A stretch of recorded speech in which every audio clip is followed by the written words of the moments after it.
If you have a question during the show, we want to hear it. Your input is a big part of what makes the show successful, and we thrive on your energies and insights. Whether it's a quick comment, a thoughtful question, or an opinion you just want to share, please don't hesitate to drop it in the chat. And if you want to make absolutely sure your message stands out, gets featured on the show, there's an easy way to do that. Just use the super chat button at the bottom of the chat box to send in your super chat. This guarantees that your super chat gets read on the air, and it's also a fantastic way to support our channel. We really rely on your support to keep bringing you the sports content you love, and we appreciate every bit of it. So go ahead, let us know what you're thinking. Hit that super chat button, and let's keep the show as interactive and exciting as possible. And if you prefer, you could always go to the gsmcpodcast.net to tip, donate, or leave a comment or question there. We couldn't do what we do without your amazing support, and we're so thankful to have you as part of our community. We do have to start off though with the Broncos Monday Night Football victory over the Cleveland Browns. The Denver Broncos came into this game in a good position to make a run into the playoffs with a 7-5 record, and wanted to end off. They have literally the latest bye that you could possibly have, and that is Week 14, and they wanted to enter that bye week with a with 3 games over 500, putting them in a very good position to make the playoffs going forward. You were seeing the I don't have the exact numbers in front of me, but I believe according to ESPN FPI now, they have over a 90% probability to make the playoffs with that victory. They go into the bye week with anytime you go into the bye week with a win, it just changes the mojo of the team, the confidence level, the fact that this is a team that's reeled off 3 straight now since that very disappointing loss that they suffered to the Chiefs, where they got it blocked for the win. If it wasn't for that, they could potentially be 9-4 on this season. It's a great victory for them. Browns, we know what the Browns, have been this season. They've been utterly disappointing, but of late, since Jameis Winston has taken over, they're being competitive. The offense looks completely different, and I have to say, the offense looked amazing against the Broncos. I mean, what Jameis was able to do both ways, but he threw 34 of 58, 497 yards and 4 touchdowns. Jerry Jeudy completely burnt his former team, and it's not easy going up against the vaunted Denver Broncos secondary, which you could argue is one of the best secondaries in the league, and definitely one of the top 3 defenses in general in the league. What Jerry Jeudy was able to do, 9 receptions, 235 yards. And honestly, he could have had more. He had one potentially 70-yard touchdown, deep touchdown, overthrown earlier on the game, or the numbers could have been even bigger. Elijah Moore also was able to produce 8 receptions for 111 yards. The run game was solid. Jerome Ford had 4.6 yards a carry. Nick Chubb didn't do much. We know Nick Chubb is still finding his way back. The playing time's not there. He's only had 82 carries for 243 yards this season. Since he's returned, it is hard for him, especially at a running back, him being 28, his future might be in a little bit of a vulnerable position right now with the shelf life we know as a running back. But yeah, the Browns, they were able to go up and down the field and be able to get up and down the field against this Denver Broncos team.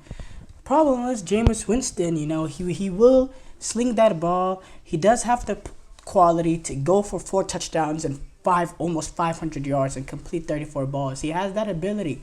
He's a gunslinger of a quarterback. The problem is he's a detrimental gunslinger, and it leads to interceptions at a alarmingly high rate. This is why he's not a quarterback for the Tampa Bay Buccaneers anymore. This is why he's not a quarterback for the Saints anymore as well. You look at his seasons, he's thrown, in terms of interception, the numbers are incredible. He came into the league, 15 interceptions. Second year had 18. Third year had 11, but only played 13 games. Then he had 19 interceptions, and then it was the crazy year in 2019 where he had 30 interceptions. He literally went 30 for 30, 33 touchdowns, 30 interceptions, and that's just the story with Jameis Winston, and why he hasn't been able to be a consistent starter at any, well, besides his entering the year as the number one overall pick. He hasn't been able to maintain a starting position since Tampa Bay moved on from him for Tom Brady.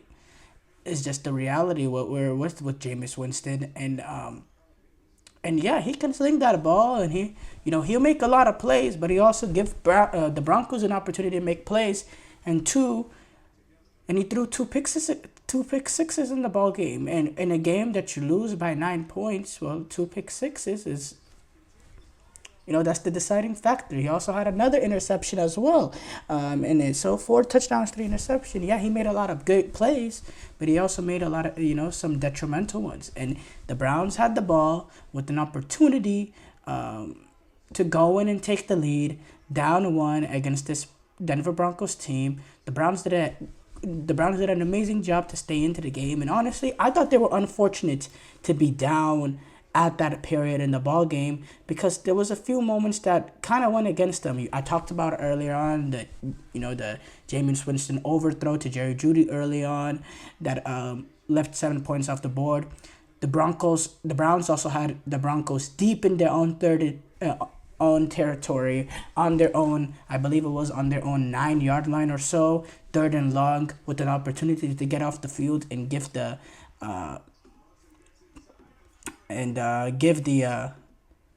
Browns the ball back, only down 4 in the third quarter, earlier on in the third quarter.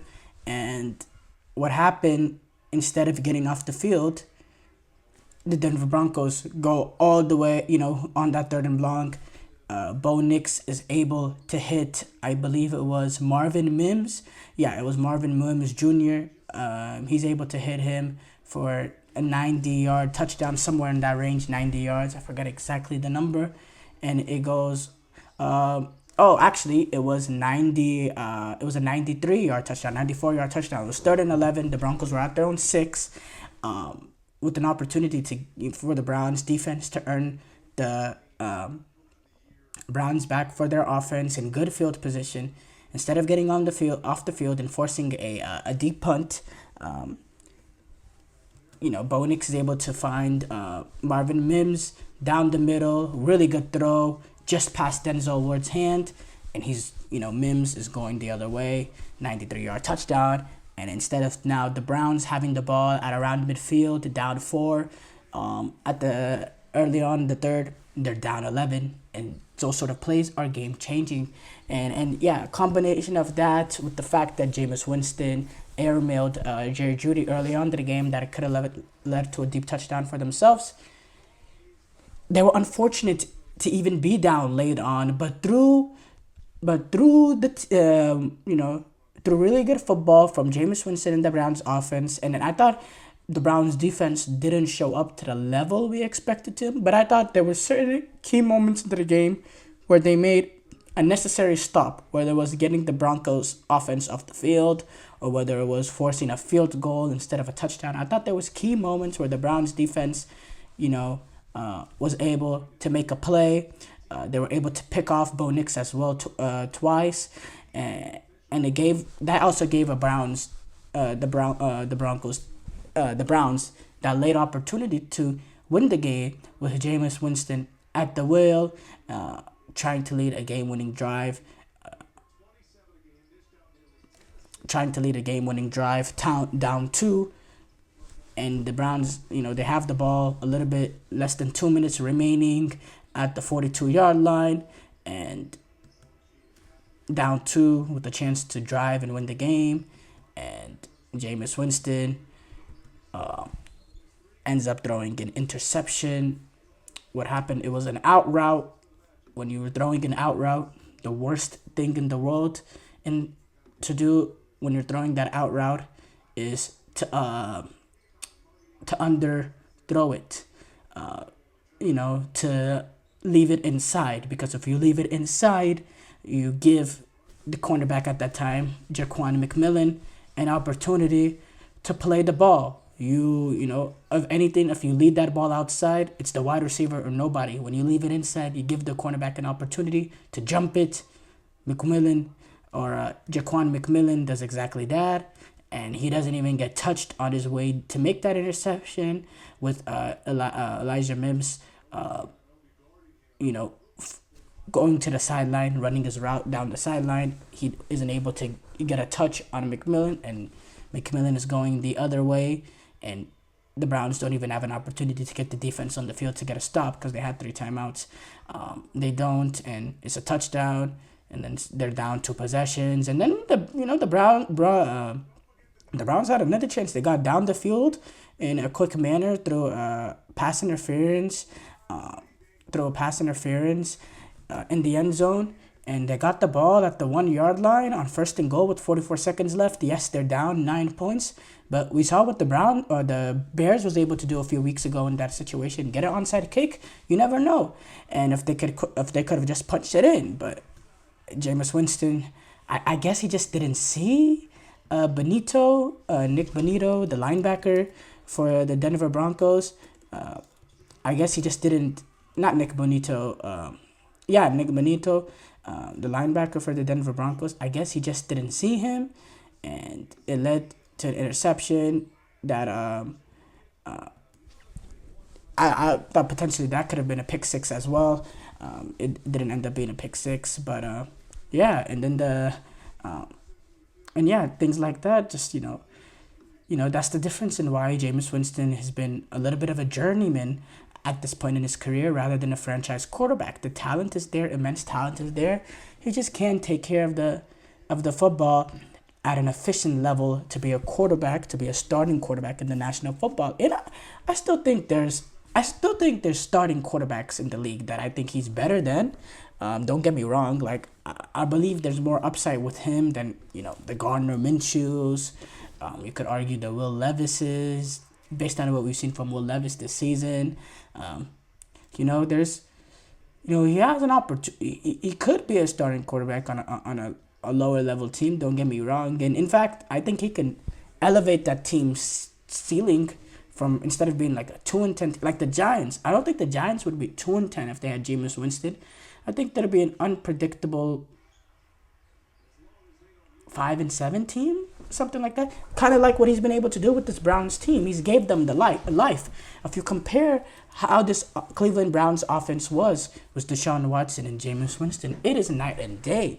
It is night and day. This offense is able to generate production. This is a Cleveland Browns offense that's now had multiple really, really good games offensively. What they were able to do against the tough defense against Baltimore, against the Steelers, what they were able to do now against the Broncos. These are good, legitimate defenses that they've been able to go up and down the field against. You looked at them with Deshaun Watson at the wheel.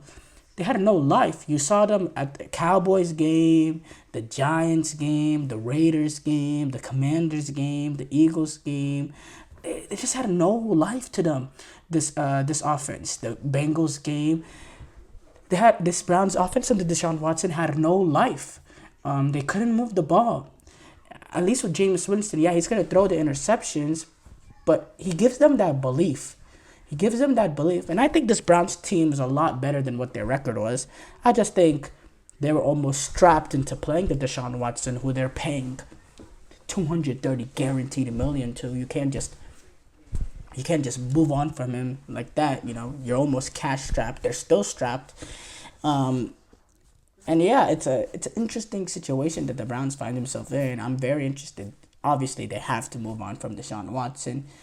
Who is the next quarterback? Do they bridge it with Jameis Winston till they can find that franchise quarterback? Maybe look in the draft. I don't know. Do they? Well, they haven't the opportunity now. Their record is low enough to look in the draft. It remains to be seen. But how can they get out of that Deshaun Watson contract?